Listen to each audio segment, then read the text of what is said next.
Si vous êtes au rendez-vous de l'information, merci de votre fidélité.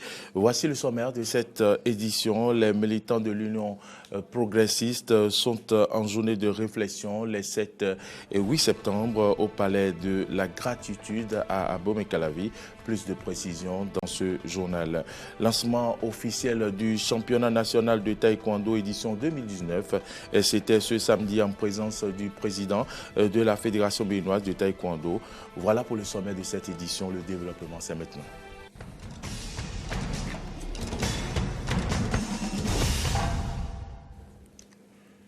Bienvenue dans ce journal régi par la loi 212-36 du 15 février 2013. La Commission béninoise des droits de l'homme, CBDH, est l'une des dernières institutions à voir le jour en République du Bénin. Elle a pour mission la promotion et la protection des droits de l'homme. Pour mieux vous la faire savoir, connaître, bien sûr, pour mieux vous la faire connaître, Silikatou Adamo Ouedete a accepté de nous parler de la dite institution. Elle est au micro de Hayat Foué et Romaïk Devauchy. La vision, c'est que la commission soit connue de tous les citoyens, que la commission soit saisie lorsqu'il y a violation des droits de l'homme. Donc, nous essayons de montrer à l'autorité qui n'est pas encore au courant que nous ne sommes pas une organisation de la société civile, mais plutôt nous sommes une commission, une institution de la République. La commission donne aux institutions de la République et à la population, à toutes les structures compétentes, des renseignements, des avis, des recommandations, afin de voir dans quelle mesure les droits de l'homme sont respectés. Ceci à travers l'autosaisine ou lorsque le pouvoir public demande. Nous faisons aussi des propositions au pouvoir public en ce qui concerne les tests, que ce soit les propositions de tests, que ce soit les projets de tests. Nous essayons de voir dans quelle mesure le côté des droits de l'homme est pris en compte dans ces tests-là. Lorsque la Cour constitutionnelle rend sa décision, il n'est plus question, ça s'impose. Qu'est-ce que le citoyen va faire? Donc nous sommes là pour accompagner les citoyens, par exemple, pour que l'action continue et pour que, suite à la décision de la Cour, le citoyen puisse rentrer de façon effective dans ses droits. Comprenez? Parfois, nous constatons que les citoyens s'arrêtent lorsque la Cour rend sa décision.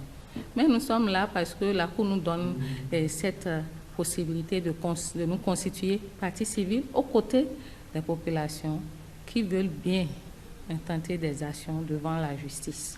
Nous avons un service de plainte qui est très fonctionnel, et un service de plainte composé des avocats et puis un grand juriste aussi qui est membre de notre commission. Et bientôt, ce service de plainte sera renforcé par des volontaires des Nations Unies pour nous accompagner. En cas de violation, il est important que la population puisse savoir qu'il y a une commission.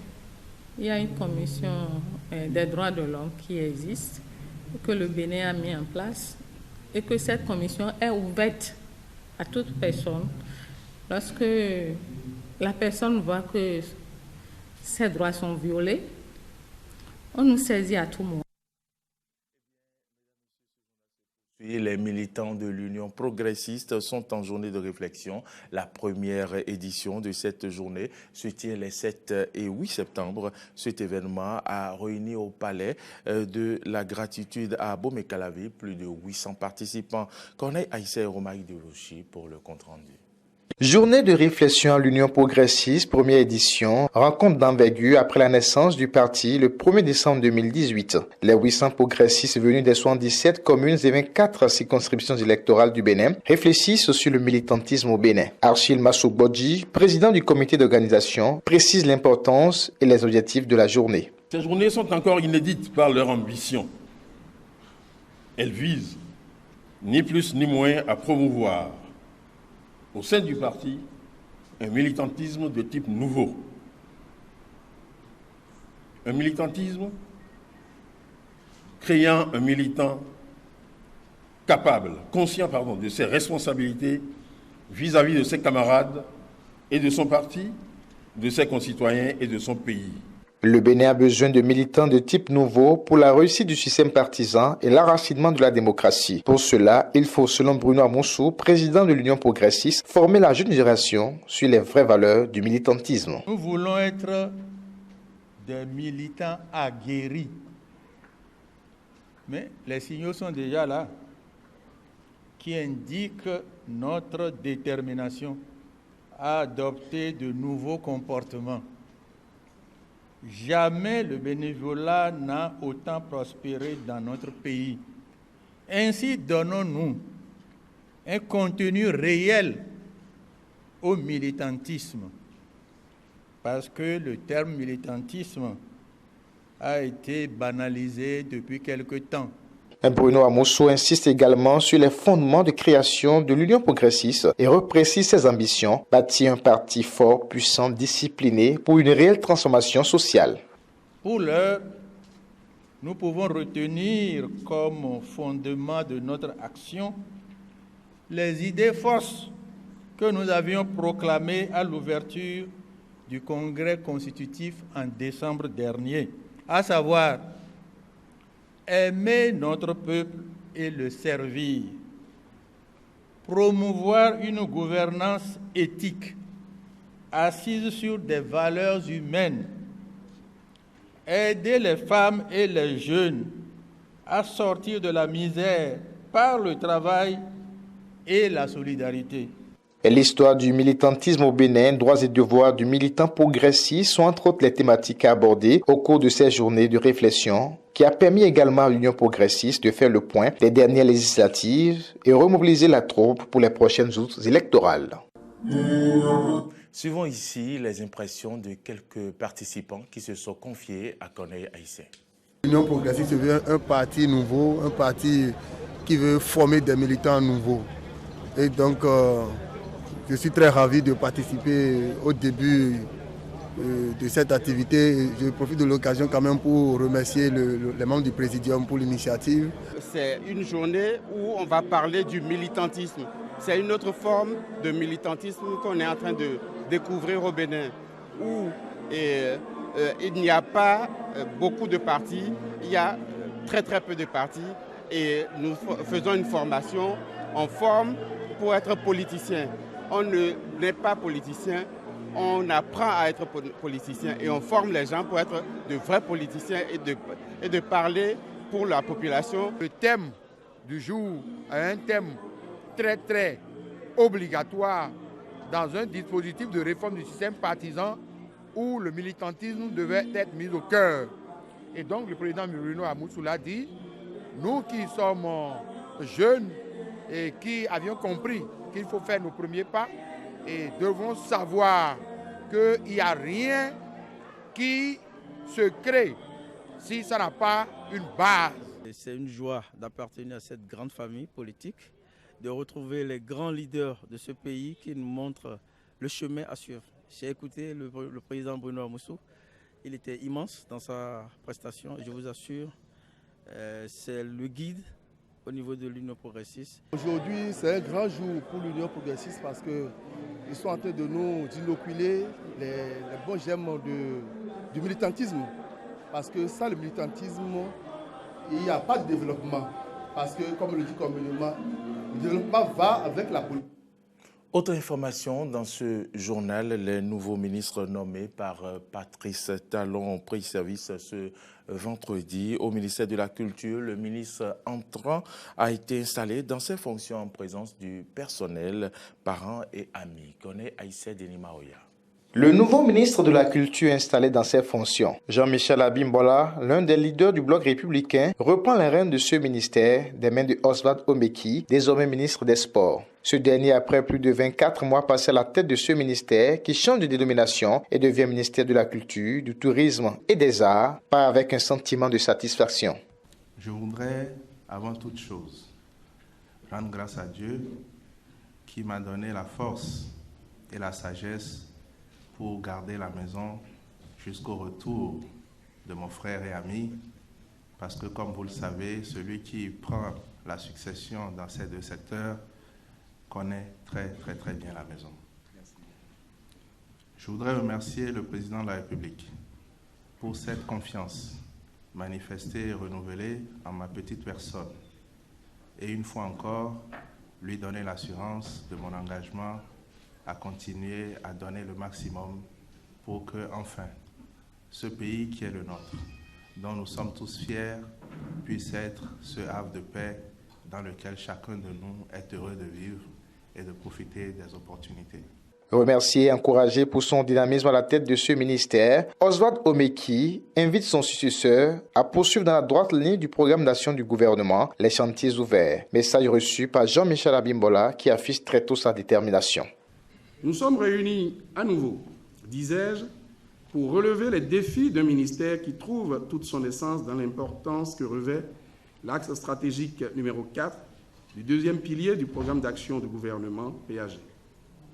L'importance de notre secteur nous contraint désormais, chers collaborateurs, à jouer pleinement notre partition dans la marche de notre pays vers le développement entamé depuis le 6 avril 2016. Le personnel par la voix de Septim Biadja, toujours engagé, est prêt à accompagner le tout nouveau ministre. Vous pouvez compter sur la détermination militante des travailleurs pour l'atteinte des objectifs à vous assigner. Jean-Michel Abimbola a fini par inviter ses collaborateurs à la discipline et la rigueur pour l'atteinte des objectifs, car la culture et le tourisme sont des piliers essentiels du programme d'action du gouvernement. Une note sportive dans cette édition, le président de la Fédération béninoise de taekwondo, Victorien Koubleno, et le président du comité national olympique et sportif, Julien Minavoa, ont procédé ce samedi au lancement officiel du championnat national de taekwondo édition 2019. Le point avec Laurent Roland-Tonekes et Fiak Corvoitan. Le championnat national de la Fédération béninoise du taekwondo édition 2019 a été lancé ce samedi au Hall des Arts, Loisirs et Sports de Cotonou. Une compétition qui, selon le président du comité d'organisation, permettra de jauger le niveau global du taekwondo béninois à travers les performances des athlètes, la compétence des juges arbitres et coachs, ainsi que la capacité d'organisation et de gestion des structures en place, mais également de déceler les compétiteurs les plus talentueux pour la constitution de l'équipe nationale dans toutes les catégories. Prennent part à ce championnat les athlètes des deux sexes, des différentes catégories de poids, seniors, juniors et cadets, qui se sont qualifiés lors des championnats régionaux organisés par leur ligue d'appartenance. Des arbitres nationaux et internationaux sont mobilisés pour garantir la fiabilité des résultats qui sortiront de ce championnat. Ce championnat est une activité du plan de travail annuel du comité exécutif de la Fédération béninoise du taekwondo, a précisé le président Victorien Koubleno. Les structures déconcentrées et décentralisées de la Fédération béninoise de taekwondo ont été installées.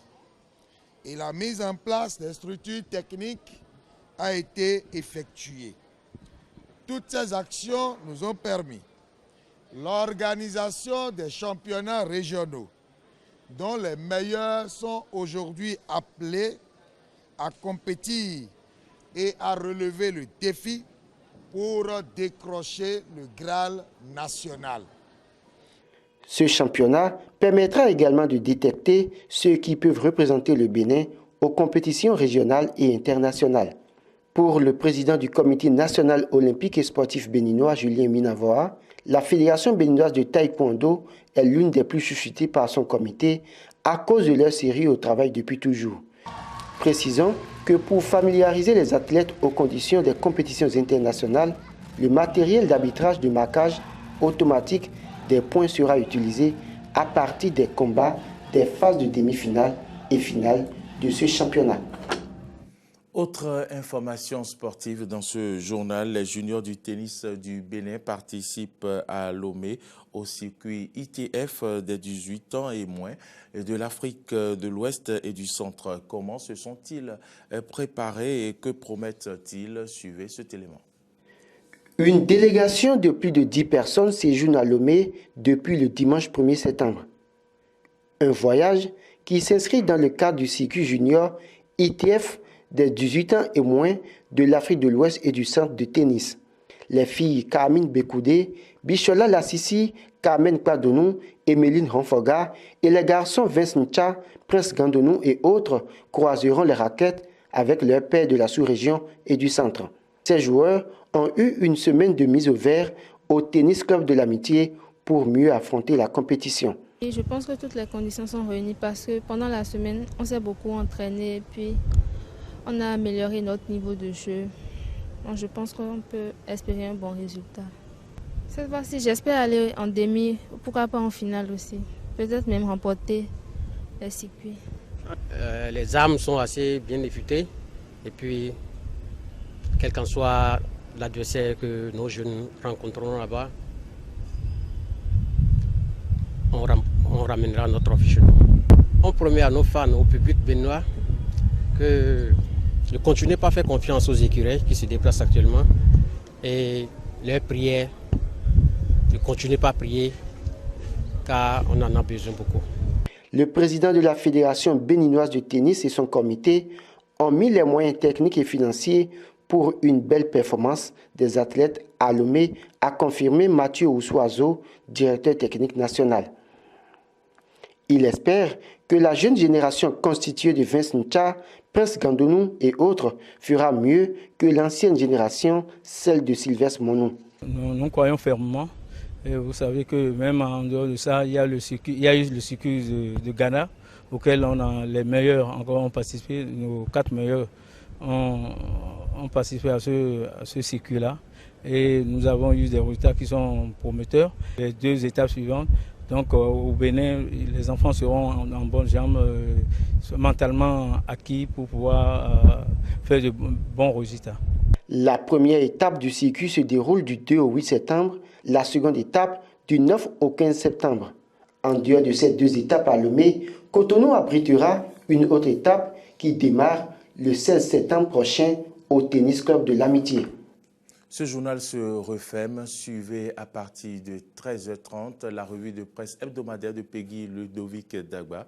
Retrouvez-moi à 20h pour un nouveau direct. Merci à toutes et à tous de nous avoir suivis et bonne suite de nos programmes.